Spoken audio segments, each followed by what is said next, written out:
Olá a todos, esta é mais uma emissão do Labocast, o Laboratório de Política, Comportamento e Mídia da Fundação São Paulo, PUC São Paulo, cuja intenção aí é debater fenômenos contemporâneos e trazer aí uma reflexão que está justamente dentro do grupo ao qual eu pertenço, né, o grupo de pesquisadores, que é o grupo sobre a crise do amadurecimento na contemporaneidade, e aí eu vou chamar dois aí membros, colegas aí desse debate.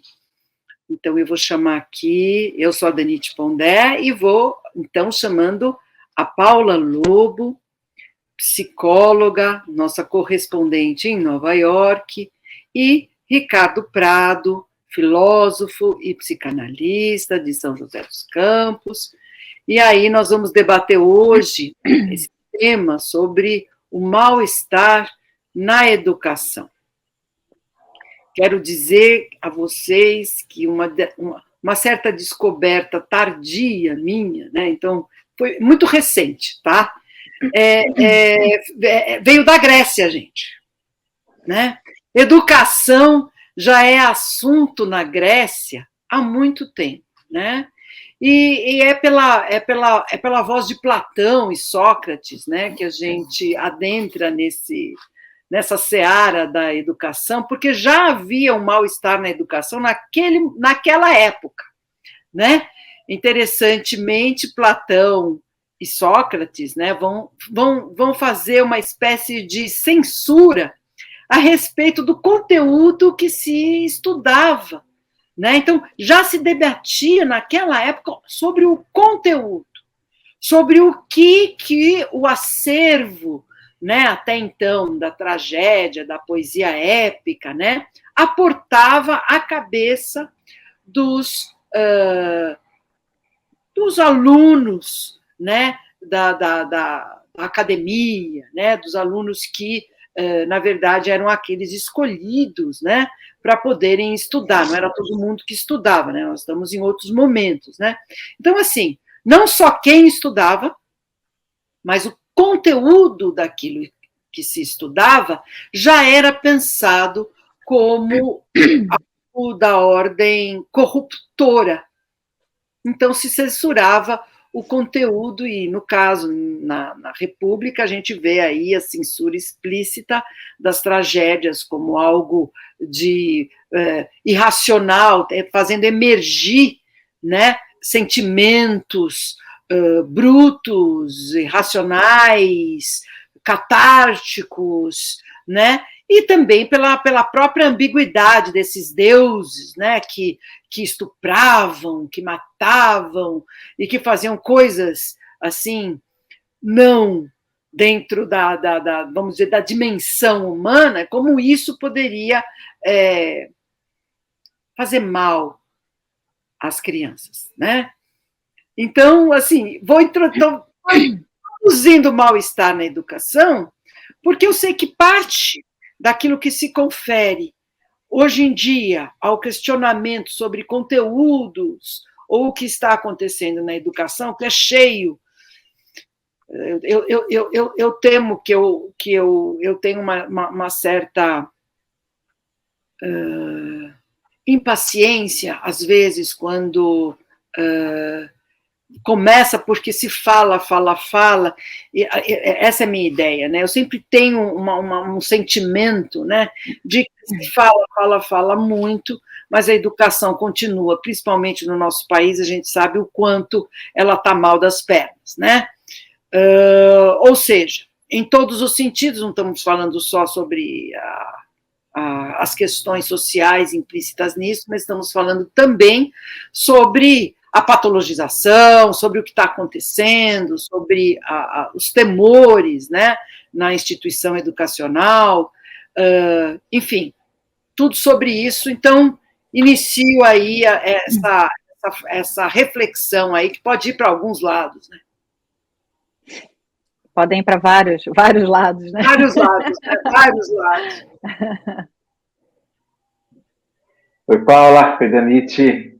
Bom, como pode ir para vários lados, o lado que eu penso agora nesse momento é o lado da escola, o lado dos educadores, quem vive ali na pele, tudo aquilo que uma escola precisa suportar e receber em termos dos ideais sociais. Os educadores experimentam um mal-estar no sentido de que eles são sempre empurrados para responder a ideais sociais.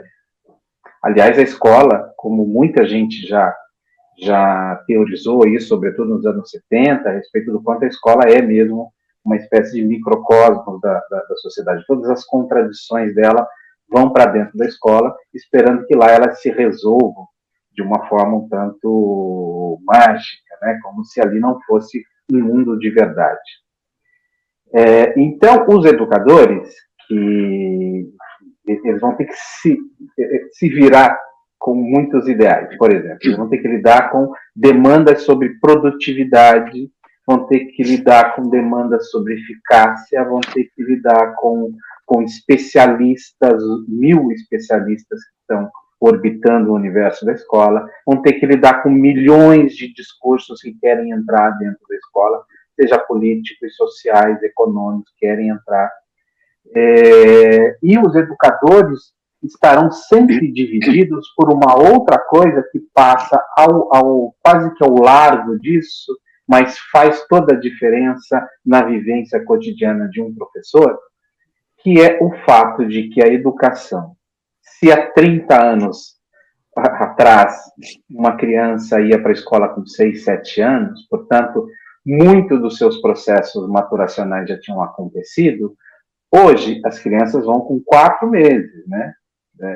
Terminou a licença maternidade, já vai para a escola. Ou seja, os professores vão ter que equilibrar esse monte de ideais com os cuidados, aquilo que eles percebem, porque são pessoas, né? Os educadores, muitas vezes são mulheres, a maioria ainda são mulheres, e, portanto, elas se identificam com as dificuldades reais, as necessidades reais de crianças que estão em desenvolvimento, requerendo do outro não uma posição de professor, mas a posição de uma pessoa que seja capaz de sustentar ambientalmente aquilo que é necessário para uma criança se desenvolver. Então, para dar o início, o mal-estar do ponto de vista que eu estou enxergando na educação diz respeito à divisão que é colocada pelos educadores entre ideais, por um lado, e cuidados pelo outro. Eu acho que a escola hoje em dia, né, Ricardo, acho que você deu um resumo muito bom de tudo que hoje em dia a educação, a escola, né, e os professores são demandados, né, a responder, a fazer. E eu, sinceramente, assim, eu não gostaria de estar na posição de um educador, enfim, ou de um diretor de escola, né? Porque eu acho que hoje em dia é uma tarefa, assim, extremamente árdua, né? E aí, pegando uma das questões que você colocou, né? Eu acho que é uma das demandas que a escola se vê numa posição muito delicada, né? Eu diria, que é essa questão da saúde mental. Só pegando aí uma das questões, né? Eu acho que a gente pode discutir aqui, ou tentar, no tempo que a gente tem, um pouquinho de cada uma delas que você sinalizou. Mas a gente vê aí um crescimento, pelo menos nas pesquisas, né, de diagnóstico, que a gente discutiu isso num outro podcast que a gente tem de saúde mental, né, do mercado da saúde mental, e a escola faz parte desse mercado, onde as crianças cada vez estão recebendo mais diagnóstico, as escolas têm que abarcar essas crianças, têm que conseguir, de alguma forma, integrar essas crianças dentro da escola. A escola, muitas vezes, é demandada a identificar também, de certa forma, esses diagnósticos, né? Se a escola não identifica, ela corre um risco, né? Se a gente está falando até de um assunto bastante delicado, por exemplo, que é suicídio, que tem aumentado muito aqui, né? O suicídio em jovens aqui nos Estados Unidos, você vê as estatísticas cada vez maiores, e quando você olha a demanda para a escola, e você vê, você entra, sei lá, num site, por exemplo, do CDC, em algum site do órgão, né, do governo relacionado à saúde e saúde mental, você vê claro uma demanda para a escola, né, que ela é responsável, que ela está num papel primordial de identificar se esse aluno está com alguma questão, se ele tem algum problema, e acionar quem quer que seja, encaminhar essa criança para onde ela precisa, né, e tratar disso de forma preventiva ou pelo menos evitar, né, que determinadas questões ocorram, né, então esse professor, além de ter que dar o conteúdo específico da escola e uma série de outras demandas, ele agora também virou, de certa forma, um profissional aí da saúde mental, que ele precisa identificar essas questões. Olha, esse tema, né, vocês dois falando, né, dão a dimensão, né, da continuidade do tema que a gente estava falando sobre a terceirização da família, né, e como a escola também, ela acaba, se confere à escola esse papel também de dar continuidade a algo. Antigamente, talvez dar continuidade a algo, né, e talvez agora ficar responsável, né, por desafios ou situações que são questões também intrafamiliares, né? E eu acho que você falou de suicídio, Paulo, mas agora o problema não é só suicídio, né? Agora o problema também é homicídio, né? E aí eu catei aí um artigo que vai falar a respeito do movimento da sociedade, das políticas públicas, né, em aumentar o número de psicólogos na escola, justamente porque as escolas acabaram sendo responsabilizadas por essas situações. Como é que vocês não perceberam?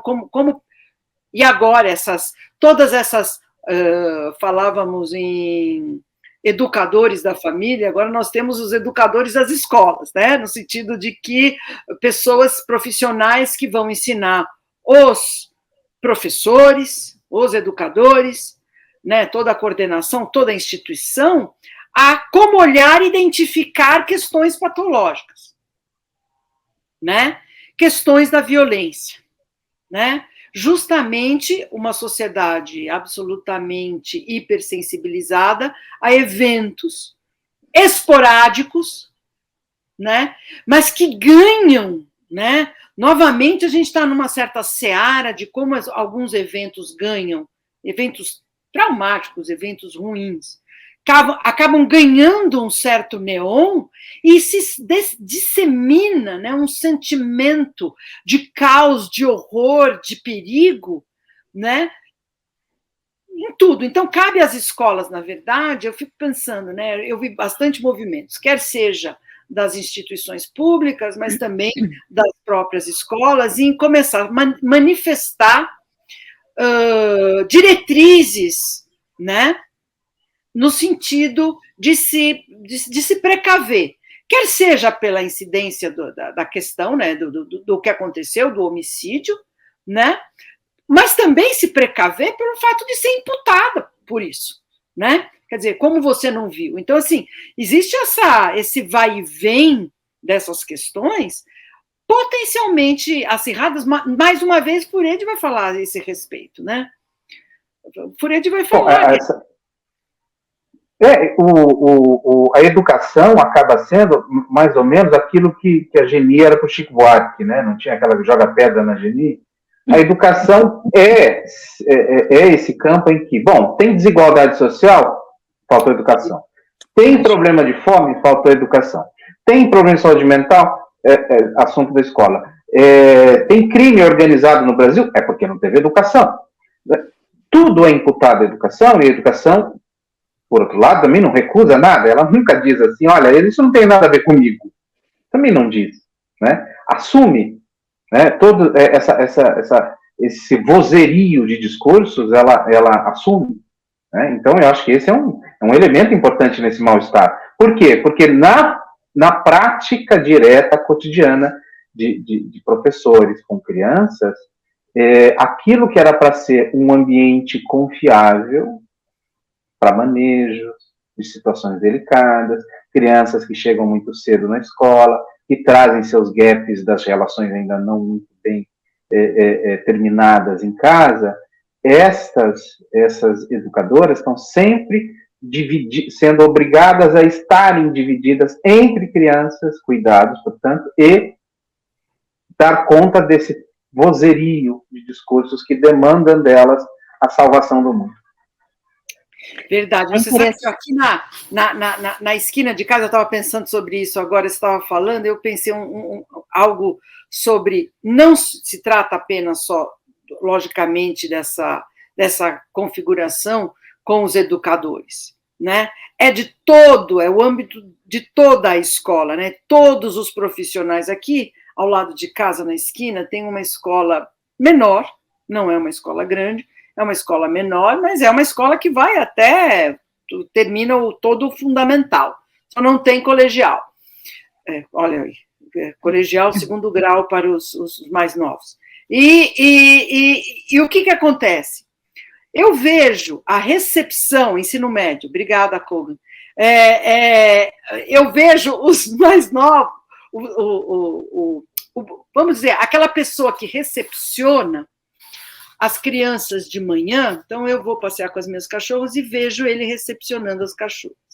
Então fiz a minha observação, né, a respeito de como ele recebia sabendo o nome e as histórias de cada um, como ele brinca com cada criança a partir da particularidade de cada aluno.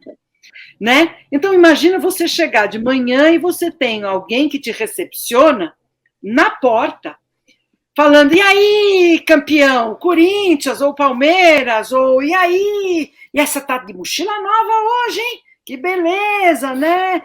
Ou seja, observações desse tipo e que fazem, e que transmitem, né, essas observações, e esse cuidado que esse homem, super simples, gente, não é o professor, não é, ele transmite a ideia de você estar chegando na sua segunda casa. Você está chegando na sua segunda casa, nesse âmbito da continuidade, né, de um lugar confiável para outro lugar confiável, né? O cercadinho, como diz o Winnicott, vai se ampliando, né?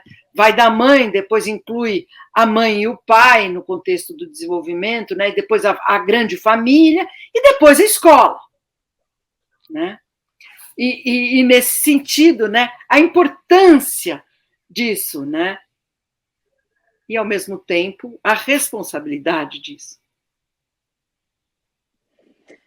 Eu fiquei pensando um pouco, né, nisso que vocês estão falando, e em especial, né, Ricardo, nessa questão, assim, do limite, né, entre família e escola, né, por que a escola não está conseguindo dar esse limite, né? Por que a escola não pode virar e falar, opa, não, calma, aqui não. Essa seara eu não vou pegar. Né, eu não sou responsável por isso, né? Toma isso aqui de volta. Endereça de certa forma, né? É lógico que a escola, em determinado grau, ela vai olhar, né, para algumas questões, mas, como você falou, né, Ricardo, ela está abarcando isso de uma forma. Eu, sinceramente, eu não tenho resposta para essa pergunta que eu fiz, né? Mas uma das coisas que eu fiquei pensando aqui é o fato de que, assim, a escola também, né, é um prestador de serviço, né? Ele precisa viver disso, né? Ele precisa responder, né? Ela faz parte dessa engrenagem chamada mercado, né? Esses alunos, de certa forma, eles são consumidores, né? Esses pais, eles são consumidores dessa escola, né? E aí muitas vezes a escola se vê, né? Pode ser uma das possíveis reflexões aqui que a gente faz para essa falta de limite, mas tem muitas outras, né? Mais profundas, provavelmente. Né, eu não posso deixar o meu aluno chateado, né, eu não posso deixar esses pais chateados, eu preciso responder essa demanda, né, e aí a escola vira palco aí de uma invasão também, né, por parte dessas famílias, e às vezes acabam ditando uma série de de coisas, né, para a escola. E, enfim, eu não sei o que vocês acham disso, né? Eu acho que você levantou a questão, fez um bom caminho de resposta, com o qual eu concordo absolutamente. Também as escolas, entre tantos males-tales, nem sei se tem a palavra, tanto mal-estar, a escola tem que lidar também com a sua condição de ser, é um agente do mercado. E, portanto, ela se vê também na necessidade de consultar aqueles que dizem como é que uma empresa deve funcionar, como é que você deve agradar o cliente, né? Como é que você deve deixá-lo feliz, por exemplo. Ela vai perseguir metas nesse sentido também. O problema é que o negócio, chamado educação, comporta uma dimensão que é, por exemplo, desagradar, né? É impossível educar sem, em algum momento, dizer algum não. Então, dizer um não gera um mal-estar, porque vai colocar a escola, enquanto empresa, se batendo com alguns dos saberes formados a respeito do como um negócio deve se conduzir para que o cliente esteja satisfeito, né? Esse imperativo do cliente. Isso traz uma grande dificuldade. Por isso, eu acho que eu concordo com você, Paulo. Mas, e essa dificuldade, gente, não é só no sentido de dizer não, né, na educação, para o filho. O problema é dizer não para os pais. E eu acho que essa é a questão, porque quem paga a escola são os pais, e quem tem as expectativas a respeito do filho são os pais, aqueles que vão, na verdade, cobrar resultados são os pais, aqueles que vão imputar em situações, vamos dizer, de risco, né, como a gente está falando, são os pais e vão exigir da escola a resposta a respeito disso, né? Então, nesse sentido, está se mexendo com algo que, primeiro, o filho, pelo que a gente até tratou, né, a respeito de hoje, dos modos como a parentalidade, né, tem se configurado bastante constrangida, exigida, com muitas expectativas. Então, isso também acaba tendo consequências, né, na própria escola. A escola pega isso, né, diretamente, né? Ela, como você disse, né, Ricardo, ela acaba assumindo isso, né? E tem que dar conta disso, mas como resposta, muitas vezes, especialmente a criança e as necessidades da criança, mas as necessidades dos pais. Isso é diferente, isso é muito diferente, porque o que está se instaurando em determinados momentos que eu vejo, né, nesse mal-estar na educação, é uma política café com leite muito grande. Em qual sentido? Né? Então, se a criança tem determinadas dificuldades, né, a escola se vê impossibilitada de exigir o que quer que seja. Ela tem que se adaptar à situação excepcional, no sentido de exceção, né, daquele aluno, e para isso ela vai criar modos favorecedores deste aluno, né, para esse aluno, ou seja, ok, ela vai se adaptar às necessidades desse aluno, né?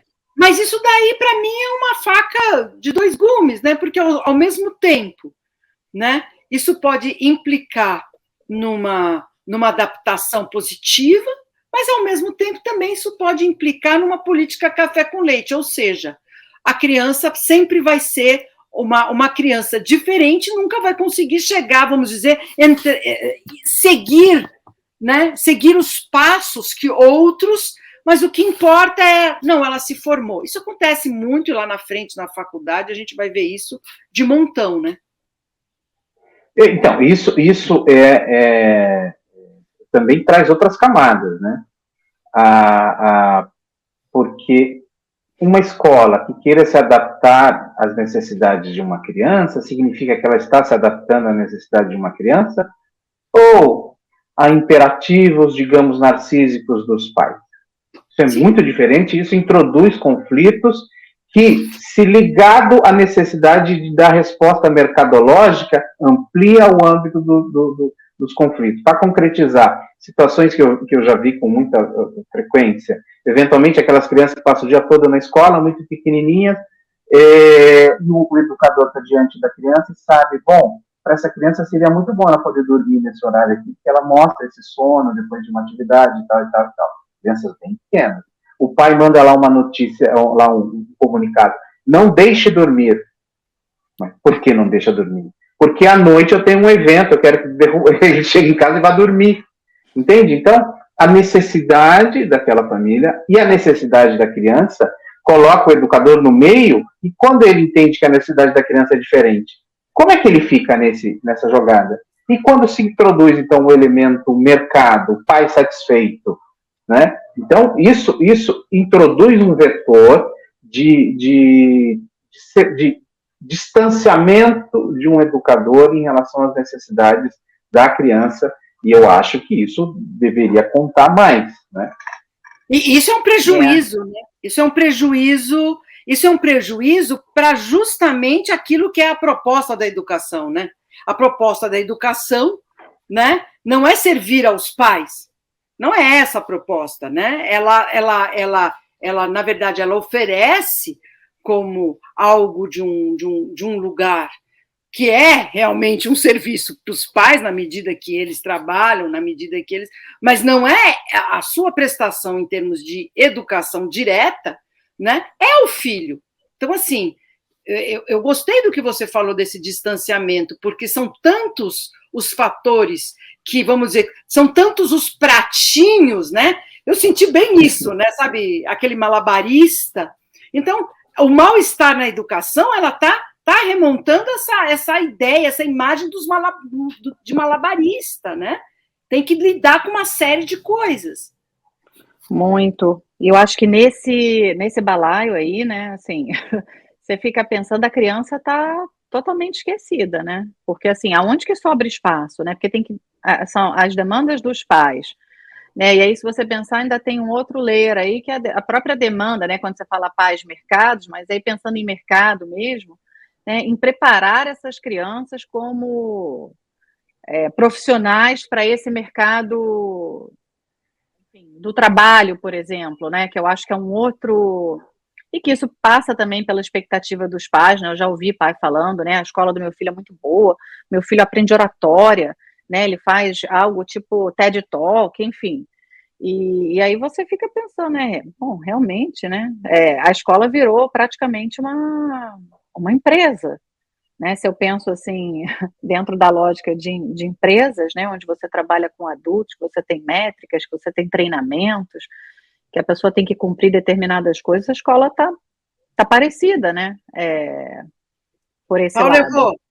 Paula, eu vou complementar isso que você está falando com uma situação também do cotidiano, que é falar as escolas que oferecem esgrima como atividade extracurricular aos seus alunos, pensando nas faculdades americanas. Por quê?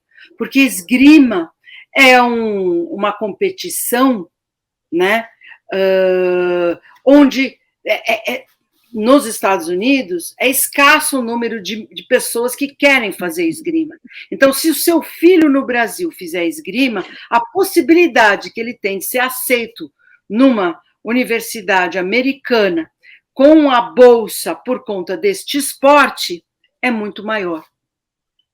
Então, você vê que a preparação, isso que você falou, estou aqui colocando um exemplo real, né, do que acontece aqui, a preparação para a possibilidade da pessoa poder entrar numa universidade americana. Quer dizer, não pensa para cá. Não pensa para cá. Pensa para lá. Isso aqui nos Estados Unidos enfim, você conversa com qualquer mãe americana aqui, ela está preparando o filho para o mercado de trabalho, ela está preparando para ele ser bem-sucedido, né, para ele ter sucesso. Ela não está muito interessada qual é o nível de educação que ele tem, enfim, o que é que está rolando na escola, né? Ele tem que ser bom e estar preparado para o mercado. E aí, quando ele tem que estar preparado, quando tem que ser bom, aí coisas que sempre fizeram parte da infância de todo mundo, como, por exemplo, um conflito com um amiguinho, quase que vira um problema de judicialização, né? Já vi situações de pais ameaçarem de entrar com processo porque o filho de 3 anos foi mordido pelo outro de 2, né? Então, a incapacidade que vai se colocando em termos de não aceitação de processos que podem ser mais longos, mais delicados, a não aceitação de que, quando vivemos a nossa vida do modo como vivemos, implica em que as nossas crianças, então, venham a participar de um coletivo maior, e quando você está num coletivo maior, pode ser que a criança tome uma mordida, assim, coisas para usar uma palavra bem fácil, né? Algo muito natural passa a ser tomada como algo que afronta os anseios do cliente. Eu, cliente, não contratei a escola para o filho ter mordida. Isso já introduz também um problema. Quando entra a esfera jurídica, introduz também um outro assombração, né, assustando cada passo de um professor. Ou seja, mais uma vez, ele fica dividido entre cuidados e atender ideais. Sim, e justamente isso, essa assombração, ela tem sido uma assombração mais do que real, ela não é fantasiosa. Né? Ela assombração, não é fantasia. Não, é assombração. Não, porque a assombração pode ser um fantasma, né? Pode ser um fantasma, pode ser uma fantasia, né? Essa assombração, ela é real. Você pode ser você é assombrado, né? Um tal de Scooby-Doo, né? Mas não, né? Como Scooby-Doo, quando você vê a assombração, ela é real, né? Se descobre que ela é factual, ela está acontecendo. Ou seja, isso destitui a primazia do foco, né? Ela desvia o foco primeiro, né? Que é atender as demandas e as necessidades da criança, que, inclusive, relacionalmente, veja, eu acho que é extremamente importante a gente perceber isso, né? A não ser que você já tenha um olhar absurdamente moralizante a respeito dos comportamentos, né, e dos impulsos a respeito de uma criança. Na verdade, se existe um momento onde a criança precisa ter os exercícios, né, fazer os exercícios instintivos dela, esse lugar é na escola. Né? Para, inclusive, poder calçar a possibilidade maturacional de depois de passar do concreto para o verbal, né? Aí eu vou brigar verbalmente. Se você não faz isso, né? Se você não briga com um amiguinho concretamente, não faz isso, não tem que lidar com isso, no sentido de que se eu bati, eu vou apanhar, se eu fiz isso, vai acontecer isso comigo. Se a escola não puder ser esse locus de socialização primordial, porque ela é, depois da família, ela é esse locus, né? Se ela não puder ser, então a gente vai ter esse gap no sentido emocional. E aí, lá na frente, não se vai criar a possibilidade de ser de outra forma, de outro modo, né?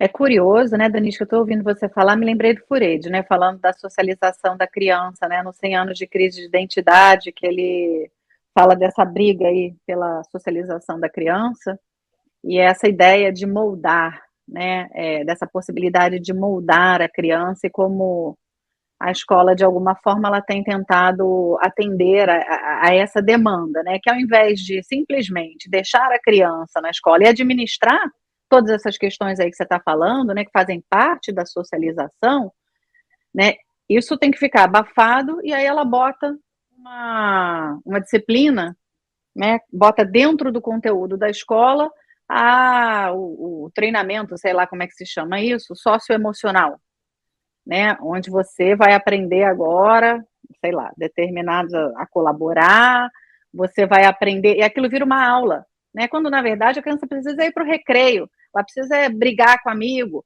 ela precisa, né, ficar pula da vida, entendeu? Dá um na cara do outro, brigou, voltou, chorou, não deu certo, né? Não, eu estou sentada lá, outro dia eu ouvi, né, uma conversa das crianças aqui na escola, e um estava falando, você tem um fixed mindset, eu tenho um growth mindset.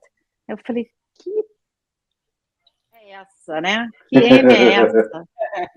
Falei, que diálogo é esse, gente, pelo amor de Deus? Aí eu fui na reunião de professores para explicar o que é ter, o que eles estavam fazendo.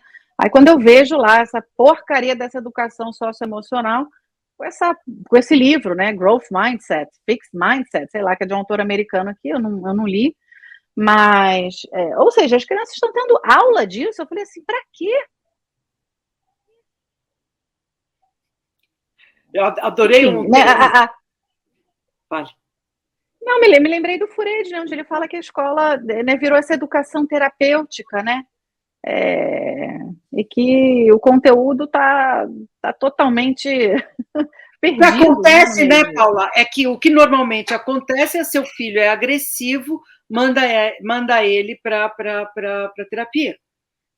Indica aos pais, olha, ele deve fazer terapia, porque ele não está conseguindo, né, ter uma boa relação ou se autocontrolar. Só que o autocontrole, ele não é inato, né? É processual, mais uma vez, né? O autocontrole é um resultado através das experiências, né? Você aprende que não é muito legal isso daí. E não há, inclusive, olha, eu vou linkar isso com o conteúdo que eu falei inicialmente, né? Que pareceu tão distante da gente, que são os gregos, né? Que estavam censurando, a ideia de censurar por conta das temáticas trágicas e a ideia de deuses bastante agressivos e bastante isso como corruptor da mente dos jovens, né? Você vê, Paula, não tem muita diferença, né?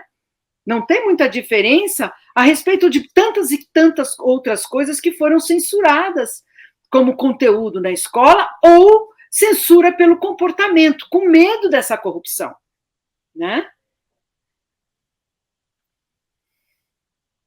E o medo, ele está em todo lugar de uma escola. Medo de fracasso, medo de não conseguir, medo de não se relacionar, medo de não poder se relacionar, medo do que acontece quando alguém se relaciona com alguém, ou seja, se uma criança se relaciona com a amiguinha, pode acontecer, por exemplo, de uma amiguinha falar, não, eu não quero mais ser sua amiga. Isso se transforma às vezes numa DR imensa de dias entre escola e família, porque, poxa, isso não devia acontecer, e coisa e tal, né? Então, esse é um outro ideal, divide a necessária possibilidade de um professor se identificar com as necessidades reais de uma criança, e às vezes, justo por se identificar, ele vai entender que conflitos entre crianças devem acontecer, mas parece que nos dias de hoje isso é impossível para os seus pais, como se o grande ideal de um tipo de relacionamento tão asséptico ao ponto de que é como se fosse assim, cada escola é feita para uma criança, não para duas, porque se tiver duas já não é bom. E aí, dentro disso, né, Ricardo, assim, eu fico pensando nesse emaranhado todo, né, isso aí, gente, é saúde mental, é suicídio, é um bando de coisa acontecendo, é pai pedindo isso e aquilo, vem essa coisa do ideal, né, a Unesco, por exemplo, e bota lá, né, a escola feliz, né, com um framework, com diretrizes, para você ter uma escola feliz, para os professores poderem tornar os seus alunos felizes, né, uma coisa, assim, completamente louca, né? Assim, a escola vive hoje. Tem escola pública, Paula? Tem escola pública no Brasil que não tem papel higiênico. Então, acho que para chegar na felicidade não falta muito. Você falar no Brasil, então, educação no Brasil. Pois é. Aí, Então, aí assim, os ideais são muito despropositados. E aí estou pensando, né, nessa questão das guerras ideológicas também, né, que tomaram conta da escola, que é um outro, enfim, é só mais uma coisa, né, nesse caldeirão aí que borbulha e transborda aí, que não se dá conta mesmo. Mas, enfim, aqui nos Estados Unidos tem um movimento forte, né, que se chama Mães pela Liberdade, né, e você vê lá, tem diversos estados isso, né, grupos de mães, que elas vão na escola para ver qual é o conteúdo que está se dando, para, né, esse conteúdo não pode, ou esse conteúdo pode, ou isso aqui é assim, assado. E aí, inclusive, tem um grupo que está questionando essa questão dessa educação socioemocional, né? Mas o medo é que vão falar de sexualidade, que vão falar de trans, que vão falar de, sei lá, de racismo, etc., de uma forma que elas não gostam. É uma tentativa de controle aí desse conteúdo da escola, e façam um conteúdo de acordo com o que eu penso, né? O que eu acho que é correto. Isso. E essa infantilização geral que está às voltas no social e que vai para dentro da escola, que não permite que a gente lide com as ambiguidades, né, eu acho que muito feliz a Paula ter mencionado isso, nessas lutas ideológicas, faz mais um elemento que faz com que o professor fique sempre na saia justa. Eu me lembro de um episódio em que chega o garotinho com o cabelinho mais comprido, pequeno, criança pequena, aí vem outros dois, professora, ele pode usar cabelo comprido? O homem não pode, né, professora? Aí a professora pensa, olha para o menino, olha para os outros dois, e não consegue dizer nada, porque se ela disser assim, tem que cortar o cabelo curtinho, tá ferrada. Se ela disser assim, não, ele pode cortar do jeito que ele quiser, coisa da família, também tá ferrado, porque alguém vai enxergar nisso. Alguém vai enxergar nisso supremacia branca, alguém vai enxergar nisso ideologia de gênero, entendeu? Então, não é possível atualmente educar. O Freud já sabia disso, né? Mas a gente está sabendo também agora desse jeito. E essa importação também, eu acho que isso é um assunto bastante importante, eu acho que aí a gente pode um dia fazer um Labocast sobre esse tema, essa colonização, né, como uma espécie de incorporação, né, importada de questões que estão dentro da seara cultural dos Estados Unidos, elas vêm aqui para o Brasil sem nenhuma mediação ou intermediação de algo que tem a ver com a nossa realidade, né? Quer dizer, então, todos esses questionamentos a respeito se pode ou não pode cortar o cabelinho, etc. e tal, por exemplo, a Paula estava comentando a respeito dessas mães que agora estão indo em busca, né, de ficar, vamos dizer, monitorando os conteúdos das escolas, tem a ver com republicanos e democratas, né, que tem a ver com essa situação, uma polarização que veio para nós assim, pá, na nossa cara, né? E, lógico, sem respeitar o diferencial, e você vê muitas das questões nas próprias escolas era a desautorização dos pais, né? Se os professores, se a criança falava na escola que queria vestir X, né? E aí existia na própria escola uma espécie de encaminhamento sem autorização dos pais, né? Então, assim, os pais começaram a perceber que o que estava acontecendo é que a escola realmente, né, estava pegando, se imbuindo de situações de responsabilidades e desautorizando eles. Então, é um outro lugar que acabou... Então, a gente... que acabou desautorizando os pais em determinados pontos, porque se politicamente, ideologicamente, estão seguindo a política do Estado, que é uma política democrática, os pais não podem interferir nas escolhas do filho. Você imagina uma coisa dessa? Você sustenta... acho que Você Acho que isso é um assunto. Isso é um assunto, né? E realmente a própria escola encaminhar, né? Sem passar pelos pais. Mas, infelizmente, vocês veem, como a gente abriu, foi uma caixa de Pandora, né?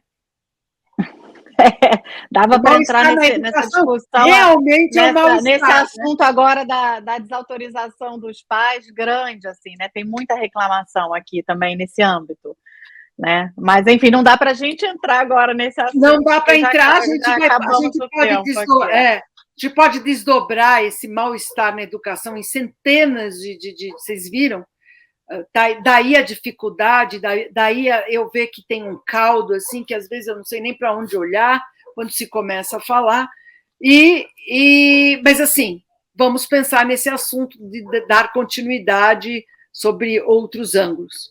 E eu quero, então, agradecer você, Paula, você, Ricardo, e a todos vocês que nos ouviram nessas reflexões, a essa emissão do Labocast, do Laboratório de Política, Comportamento e Mídia da Fundação São Paulo, PUC São Paulo.